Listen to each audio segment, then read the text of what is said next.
Hi. Okay?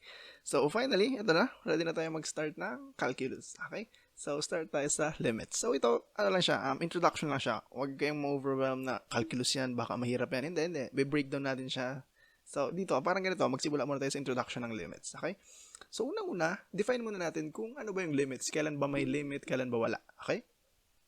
So, para masabi natin kung nag-exist yung limit, kailangan lang natin masatisfy itong condition na to. So, sabi raw, limit of f of x as x approaches c is equal to L. Okay, so ano bang minimin yan? Bali, ang minimin lang yan, let's say may function tayo na f of x, yung f of x, let's say pwedeng ito, y is equal to x, kasi diba ang y is equal to x, pwede rin natin yung express as f of x is equal to x. Okay? So, bali, ang minimin lang nito, habang lumalapit daw yung value ng x natin, let's say yung x natin, habang nag-approach sa specific na constant, let's say any number, 1, 2, 3, 4, kahit anong constant man yan, nag-approach daw yung value rin ng y sa specific din na number, yung limit niya. Okay? So, sige, mas mag-make sense yun mamaya. Pero yun, ano nyo muna yan. Parang ilagay nyo muna sa likod ng utak nyo. Okay? Ito, bali nagiging true lang kasi ito kapag nasatisfy nyo tong condition na to, and then itong condition na to. So, ano minimin nyo ulit yan? Meron ulit dalawang limits na nakikita tayo. Sabi raw dito, limit of f of x as x approaches c from the negative, ang minimin yan, c from the negative is equal to L. And ito naman, limit of f of x as x approaches c from the positive is equal to L. Okay? So, ano ulit minimin nun? So, bale ito kasi, ang minimin lang nito, kasi let's say may point nga tayo rito na c. Let's say may point tayo dyan na c, di ba? Okay. Ko-correspond siya rito sa point na yan. Okay? Ang minimin ng limit, kapag ganito lang, ito lang, limit of f of x as x approaches c, bale ito, yung point na yan, habang papalapit tayo ng papalapit dyan, papalapit ng papalapit, yan. Yan yung minimin natin, yung specific na point na yan. Okay? However, kapag sinabi natin na limit of f of x as x approaches c from the negative, ang minimi lang natin yan is itong part lang kasi yung negative sa left part. Galing left part, habang nag-approach tayo dun sa c na yon, sa point ng c, itong c na to, habang nag-approach tayo sa kanya, galing sa left, dapat daw mag-equal sa L yung value ng function natin. Okay? Same goes for this one. So, limit of f of x as x approaches c from the positive naman. So, from the positive, ang minimi lang yan is from the right. Okay? So, meaning ito siya. So, habang papalapit naman siya dun sa value ng c natin, so sa f of x natin, wherein yung x is papalapit na papalapit sa c from the right, dapat daw is papalapit din ang papalapit sa L yung value ng function natin. Okay, sige, siguro feel ko, medyo di ko pa siya na-explain ng maayos. Okay? Kasi nung high school natandaan ko, nung una ko rin narinig yung explanation na to, medyo na-overwhelmed din talaga ako. Pero mamaya, mas mag-make sense yan. Okay? Kasi introduction pa lang naman to, di ba? Okay? So ngayon, i-define naman natin ngayon ang continuity. So, wag munang babalikan natin tong limits na to, babalikan natin siya. Pero i-define lang muna natin ang continuity kasi mas madadalian tayo na. Okay? Okay, so ito, continuity. Define natin ang continuity. So, kailan ba continuous ang isang function? Okay, so dito naman may tatlo tayong conditions na dapat masatisfy. Okay? So, yung una, sabi, dapat f of c is defined. Okay? Is defined. Okay? Mamaya, bibigyan ko kayo ng example kung kailan ba defined, kailan ba undefined yung specific function kapag at a certain point. Okay? So, ilapag muna natin itong mga conditions na kailangang ma-meet. Okay? So, una, f of c is defined. Yung pangalawa is dapat limit of f of x as x approaches c exists. Okay? So, dapat meron tayong limit. And lastly, dapat yung limit of f of x as x approaches c, dapat equal siya sa f of c. Okay? So, yan. Bali, yung tatlong yan. Sige, wag ulit ma-overwhelm. Nilalapag pa lang natin. Okay? So, bali, yan yung continuous. Bali, dito sa una, f of c is defined. Bali, hindi continuous kapag undefined. Okay? So, mamaya, magbibigay tayo ng example dyan. And then, dito naman, kung nag-exist yung limit, yun nga yung discuss natin kanina, kung nag-exist yung limit, meaning, kung nag-approach siya sa c from the left, and then nag-approach siya sa c from the right, kapag same yung ina-approach nila, meaning, kapag same value, yung L, balik tayo rin sa una. Kapag nag-approach yung x sa c from the left, and then kapag nag-approach naman yung x sa c from the right, dapat nagko-converge sila sa isang value lang, sa L, sa y is equal to L. Okay? So, sa L dapat sila mag-converge. Okay? So, balik tayo rin sa continuity. And lastly, so dapat, yung limit ng f of x as x approaches c, dapat mag-equal siya dun sa kapag yung c yung sinubstitute natin mismo sa equation. Okay? Sige, medyo yung ikatlo yata, medyo siguro mas mahirap pa siyang i-grasp as of now, pero sige, i-break down natin. Huwag ma-overwhelm. Okay? So, ayan. Try tayo ng isang equation. Okay? So, i-try natin dito sa y equals x. Okay? Pwede tayong magbigay ng kahit anong value. Let's say, trinay natin siya at x equals 6. Okay? So, sa function ng y equals x, kapag ang x is equal to 6, bali, magiging mangyari is y equals 6 din. Tama? Sinubstitute lang natin yung x ng 6. So, 6 din siya. Okay? So, dito. Okay.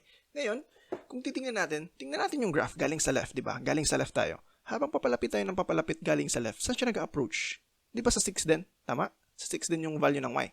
Ngayon naman, galing sa right, titingnan ulit natin, saan nag-approach yung graph natin? Saan nag-approach sila habang papalapit ng papalapit sa 6?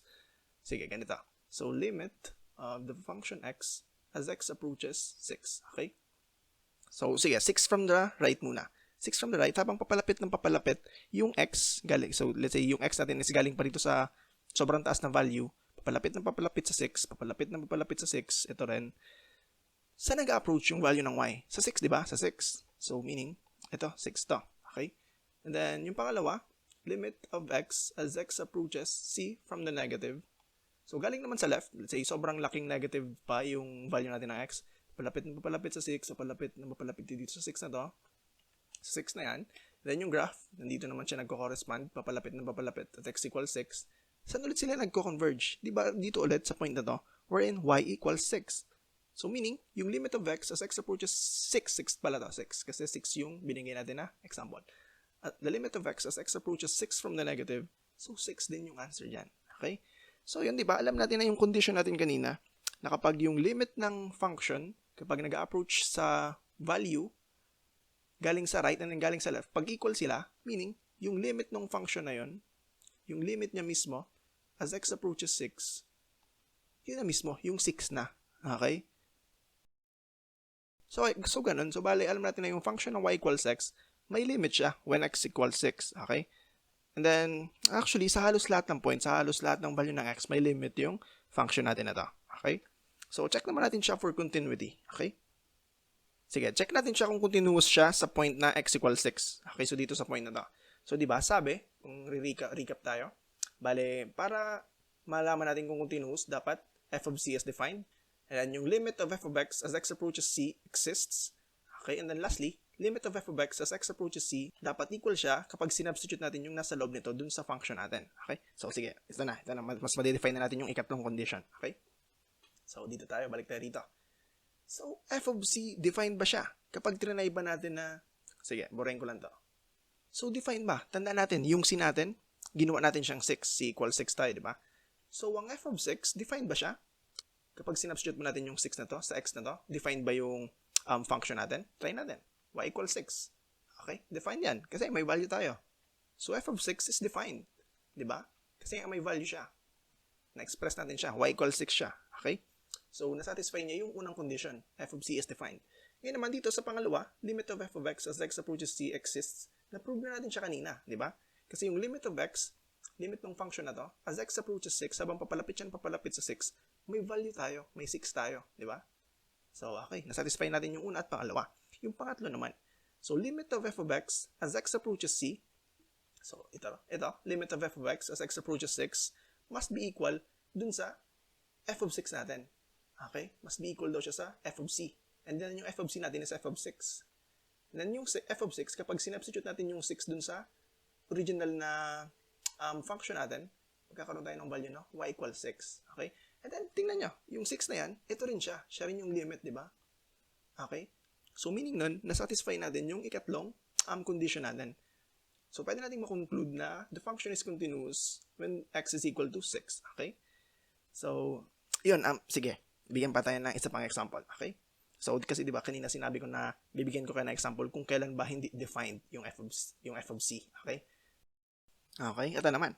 So, try naman natin yung f of x equals x squared minus 9 over x minus 3. Okay? Check natin kung ano yung limit niya as x approaches 3. And then, check natin kung continuous siya when x equals 3. Okay? So, ito. Bale, di ba? Kung check natin, kung titingnan natin sa graph pa lang, kung titingnan natin, galing sa left, habang nag-approach ng 3, nag-approach siya sa specific value, di ba? And then, galing naman sa right, nag-approach din siya sa specific value na to. Okay? However, makikita natin na may hollow circle tayo sa graph natin. Okay? So, sige, i-explain natin yan in a while. Okay? So, ito. So, try muna natin ito. Check muna natin kung ano yung value niya as x approaches 3 from the left. Okay? So, bale, ang mangyayari nun, kukunin natin yung limit of x squared minus 9 over x minus 3 as x approaches 3 from the negative. Okay?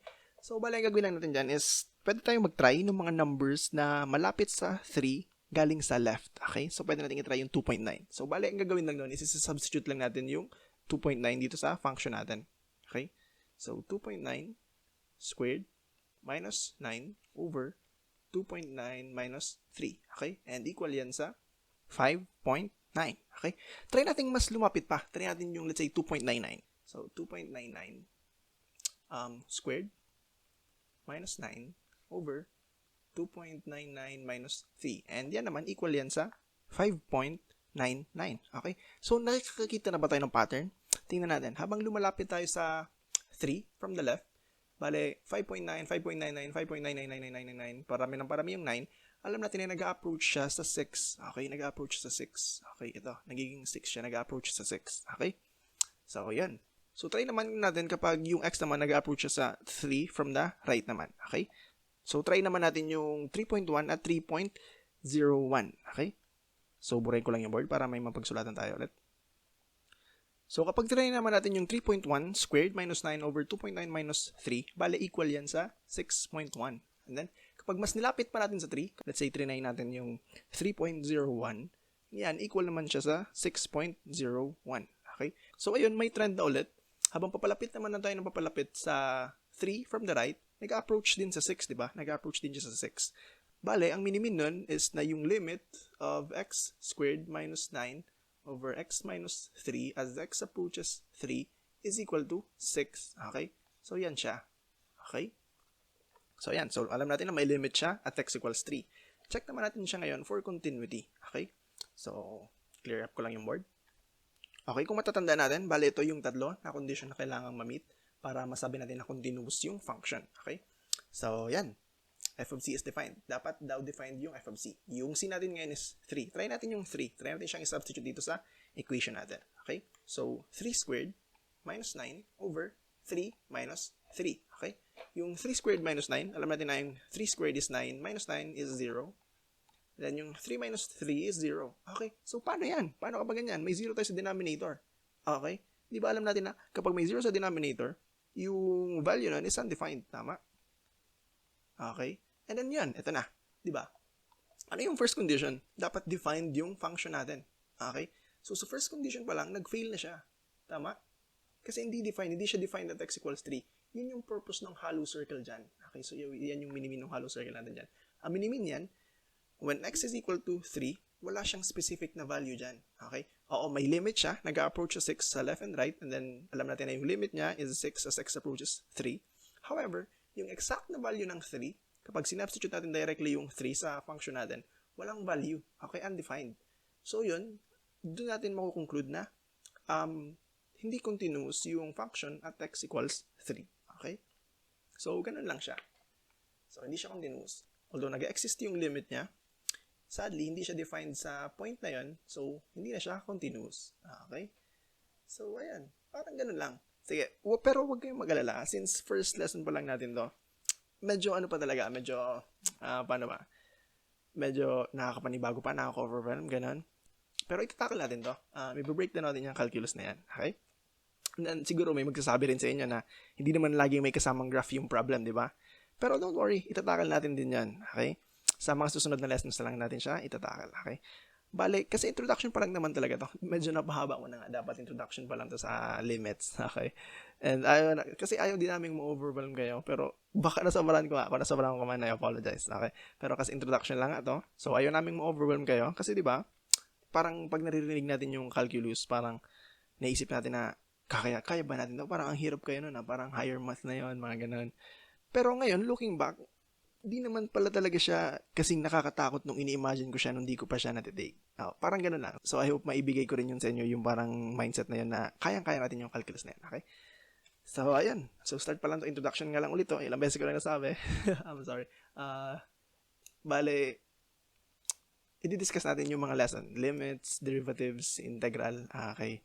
So, ayan. Sana maging success tong series natin. Sana maituro ko sa inyo yung mga alam ko. Okay? So, ayan lang. See you sa next video. Bye-bye!